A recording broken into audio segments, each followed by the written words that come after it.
Hello friends, ఈరోజు మనం వచ్చేసి హజారా రామచంద్ర దేవాలయం దగ్గరకు వచ్చాము.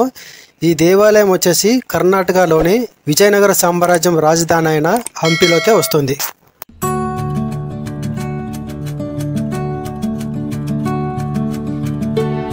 హంపీలోనే ఈ హజారా రామచంద్ర దేవాలయము ఒక ముఖ్యమైన పుణ్యక్షేత్రం. ఈ అందమైన దేవాలయము రాజప్రాంతం మధ్యలో ఉంటుంది.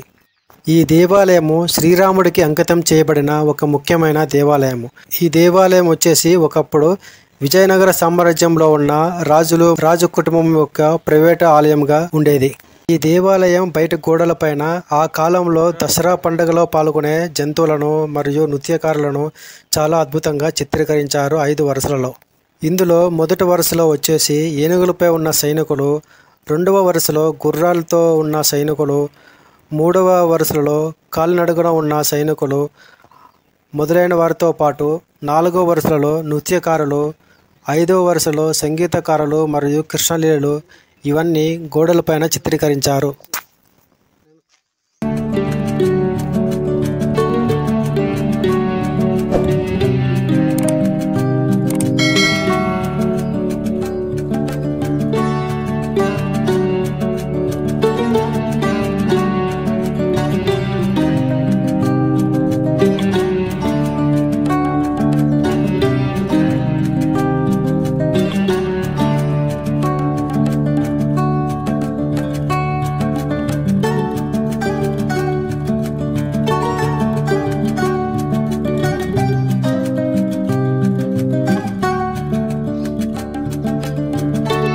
ఈ హజారా రామ దేవాలయాన్ని 15వ శతాబ్దంలోని తొలి భాగంలో అప్పటి విజయనగర రాజు అయినటువంటి 2వ దేవరాయ నిర్మించారు.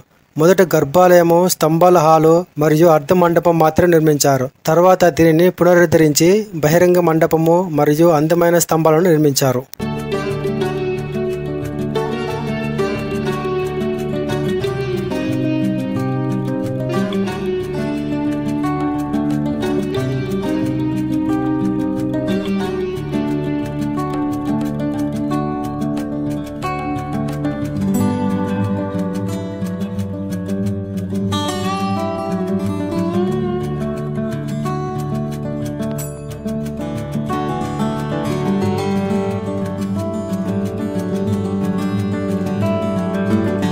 లోపలికి ప్రవేశించగానే ధ్వజస్తంభం పీఠము మాత్రం మనకి కనబడుతుంది. ఎందుకంటే 16వ శతాబ్దంలో సుల్తాన్ల దండయాత్ర వల్ల ఈ దేవాలయం కూడా ధ్వంసమయ్యింది. అలాగే గర్భాలయం పైన ఉన్న దేవతామూర్తుల విగ్రహాలు కూడా పూర్తిగా ధ్వంసం అయ్యాయి.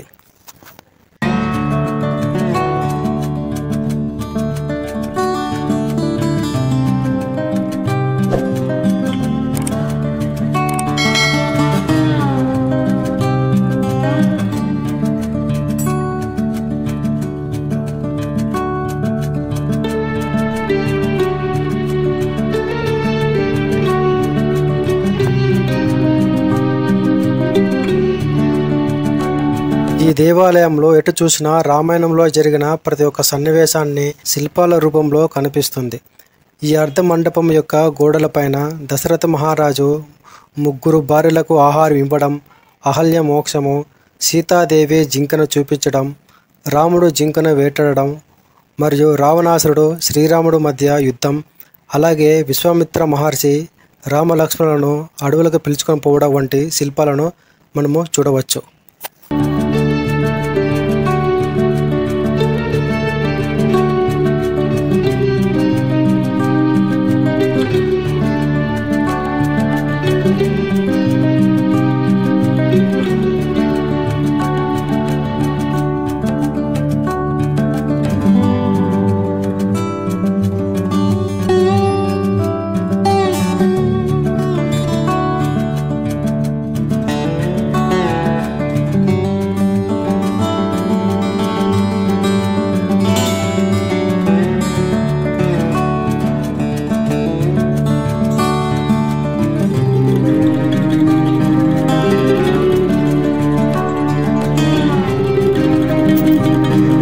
ఈ గర్భాలయం ముందు ఉన్న అర్ధ మండపంలో అయితే మనం ఉన్నాము. ఈ అర్ధ మండపంలో వచ్చేసి నల్లరాతితో చెక్కిన 4 స్తంభాలు అయితే మనకి కనిపిస్తున్నాయి చూడండి. ఆ స్తంభాల మీద చాలా దేవతా విగ్రహాలు అయితే చెక్కారు. అందులో ముఖ్యమైన వచ్చేసి లక్ష్మి, శ్రీ మహావిష్ణువు, శ్రీదేవి మరియు భూదేవి, కృష్ణ పరమాత్ముడు, హనుమంతుడు, వినాయకుడు, లక్ష్మీ నరసింహ, కల్కి మరియు వానర వీరులు. ఈ విధంగా ఒక్కొక్క స్తంభానికి 12 దేవతా శిల్పాలను చొప్పున మొత్తం 48 దేవతా శిల్పాలను చెక్కారు.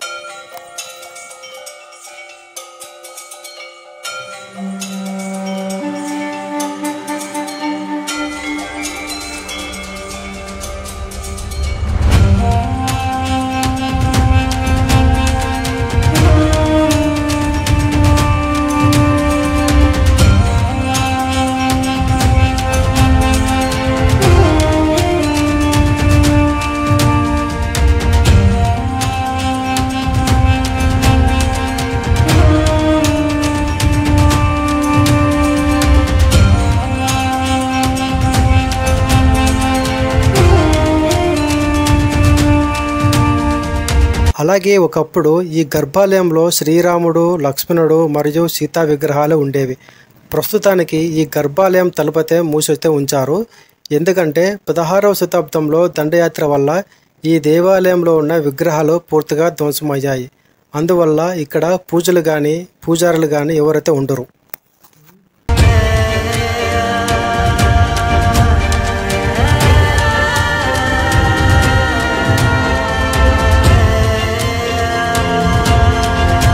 ఈ దేవాలయానికి ప్రాంగణం లోపల ఉన్న గోడలపైన వానర వీరులు శ్రీరాముడికి నమస్కరిస్తున్నట్లు, శ్రీరాముడు మరియు రావణాసురుడు మధ్య భయంకరమైన యుద్ధము, ఆ యుద్ధంలో రావణాసురుడు కిందికి పడిన సన్నివేశము, ఈ విధంగా మరికొన్ని శిల్పాలు అయితే ఇక్కడ చిత్రీకరించారు.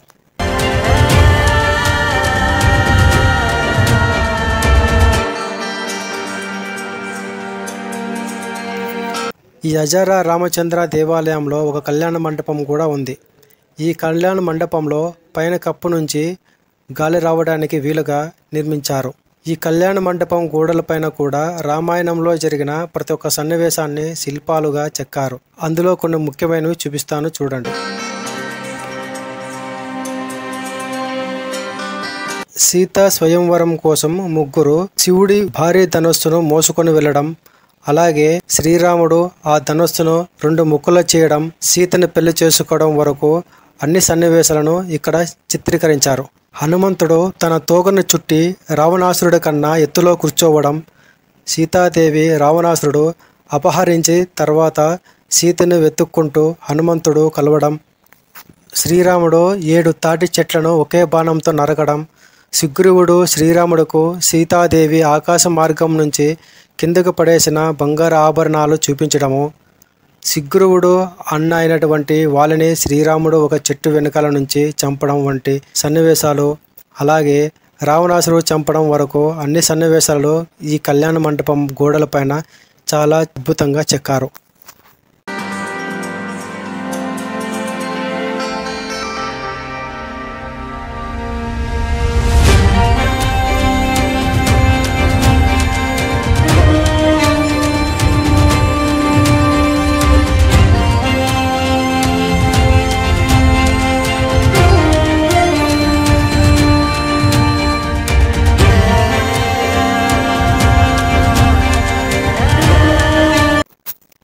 ఈ దేవాలయానికి శ్రీకృష్ణదేవరాయలు అప్పటిలోనే తుంగభద్ర నది నుంచి ఒక చిన్న కాలువ ప్రవహించేలాగా ఏర్పాటు చేయడం జరిగింది.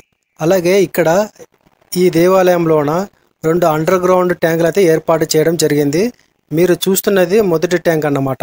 ఈ ట్యాంక్ వచ్చేసి 6 to 7 feet అయితే డెప్త్ అయితే ఉంటుంది. ఈ అండర్ గ్రౌండ్ ట్యాంక్ నిండిన తర్వాత చూస్తున్నారు కదా, ఈ మార్గం ద్వారా ప్రవహించి అలాగే మెల్లగా వెళ్ళేసి అక్కడ 2వ అండర్ గ్రౌండ్ అయితే ఉంటుంది. ఆ అండర్ గ్రౌండ్కి చేరుతుంది. ఈ 2వ అండర్ గ్రౌండ్ డెప్త్ వచ్చేసి చాలా లోతులో అయితే ఉంటుంది. 20 to 25 feet అయితే అరౌండ్ అయితే ఉంటుంది. సో ఈ ట్యాంక్ నిండిన తర్వాత ఈ మార్గం ద్వారా మరి బయటకైతే వెళ్తుంది. ఈ విధంగా శ్రీకృష్ణదేవరాయలు చాలా దేవాలయాలకి తుంగభద్ర నది నుంచి నీళ్లు వెళ్ళేలాగా ఏర్పాటు చేయడం జరిగింది. ఈ గర్భగుడికి కుడివైపు చివరన శ్రీకృష్ణ పరమాత్ముడు కూడా మనకు దర్శనం అయితే ఇవ్వడం జరుగుతుంది. అలాగే ఇలా ముందుకు వచ్చామంటే కాళికామాత మరియు నందగోపాలుడు, యోగ నరసింహ స్వామి, గజేంద్ర మోక్షం మొదలైన వారితో పాటు మరికొన్ని దేవతామూర్తులు కూడా మనకి ఇక్కడైతే కనిపించడం జరుగుతుంది.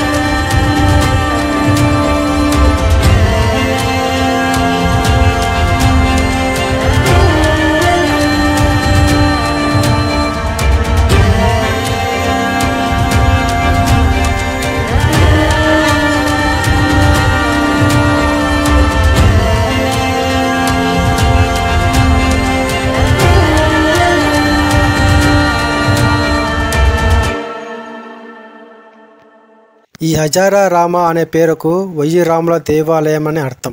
కానీ తెలుగు చరిత్రకారులు తన అభిప్రాయాలను హజారా రాముడు అనే పదానికి రాజభవనానికి ప్రవేశ మందిరం మరియు చతుర్భుజ ప్రవేశ ద్వారం ముందు ఉన్న ఆలయం అని అర్థం.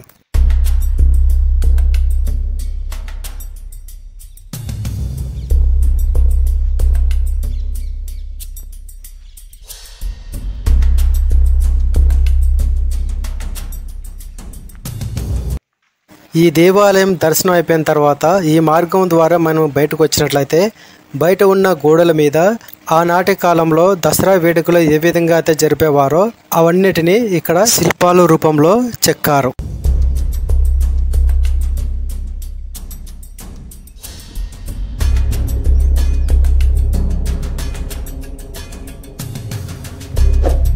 ఈ దేవాలయం గురించి ఒక్క మాటలో చెప్పాలంటే రామాయణంలో జరిగిన ప్రతి ఒక్క సంఘటన ఈ దేవాలయం గోడల మీద క్లుప్తంగా వివరించారు.